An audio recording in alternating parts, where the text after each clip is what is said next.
Need hairnets. You have to have hairnets in order to make a good bun for the stage and for ballet class. All right, there's several there. There we go, see? There is a hairnet, and it's a pretty good match for her hair. Layla, would you like to hold that for me? Thank you. All right, you need a variety of pins. Some people like different kinds of pins. Some people like to use these little open-ended hair pins.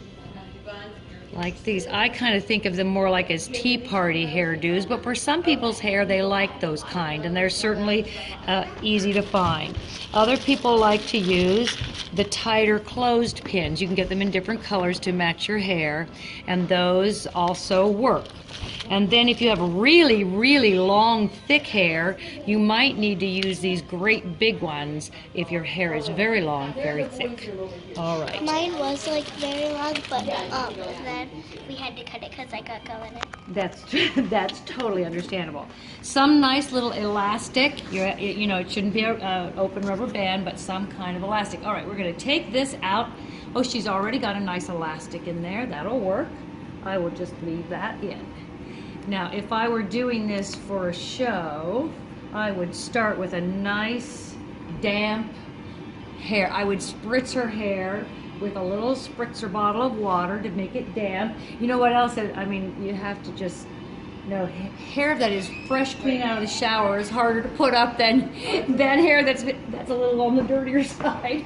Not that I'm telling you to have dirty hair. I don't want you to have dirty hair. Okay, so we put this in, and I didn't comb it very well because this is just about demonstrating the bun. Okay, now, this is how I like.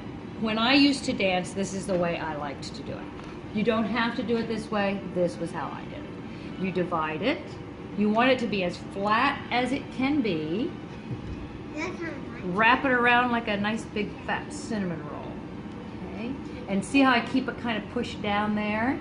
Now I take the next one and I wrapped it the same way.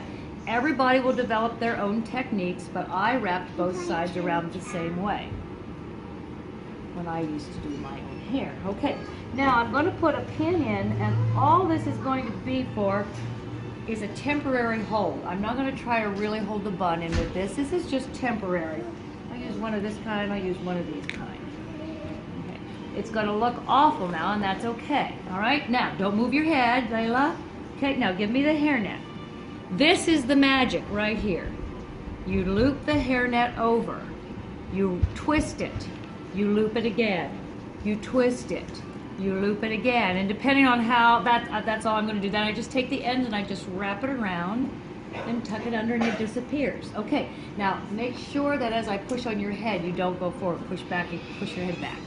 Yeah, there you go. Okay. Now, this is the next magic part. I take out those extra pins. We don't need them. I flatten it down. I want it as flat and wide and big and as possible, stretched out all over her head. Now, do not, there is absolutely no good comes from pinning it up in here. You want to hook a little tiny piece of the hairnet, flatten the bobby pin, and then it goes right into the, hopefully into the rubber band. If it doesn't go into the rubber band, you want to cross the bobby pin.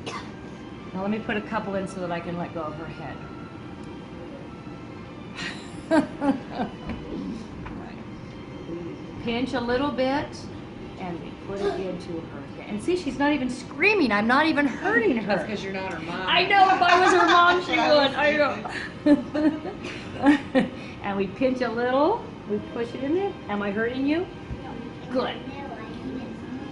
I'm not going to use a staple gun, that's for sure. Some people say just staple it on. Okay, now I've only got 4 pins, but you can see how nice and flat and tight. Now, of course, we didn't brush this part. We're just talking about this part right here. But you can see how nice and flat that is. Now, those 4 pins would hold it if you were going to a tea party. But for ballet class, you need to be a little more secure. So I would take right next to that when I cross the pins. And when you kind of cross the pins, you can feel them kind of hooking on. Did that, it felt like what? Yeah, and sometimes it feels like I'm poking it right into your head, doesn't it? That's no good. But we cross the pins. And here's that for the demonstration purposes. You never want your pin to do this. You see that?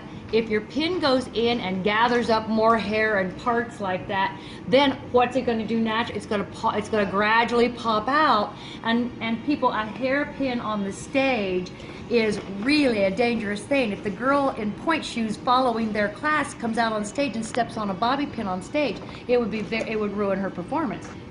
Plus, it might ruin her ankles. So you have to make sure that you have. Now, I think that will stay in. Does that feel secure, Layla? Does that feel like it'll stay? Now, the other thing, moms, that you need to know for on the stage, we have to turn around and look at our face. We're going to have to trim the bangs. If they have bangs, it's fine to have bangs. But I have to see her eyebrows completely, so we don't want anything hanging down. So they either have to slick their bangs back or just trim them so they are above the eyebrows. Because without their eyebrows being visible on stage, they lose expression.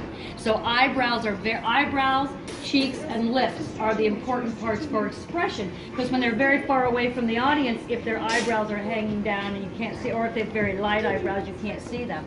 All right, you look beautiful. Other than just needing a little trim of your bangs and that. Okay, good job. You look beautiful. All right, I hope that was helpful. Thank you for taping that. I will.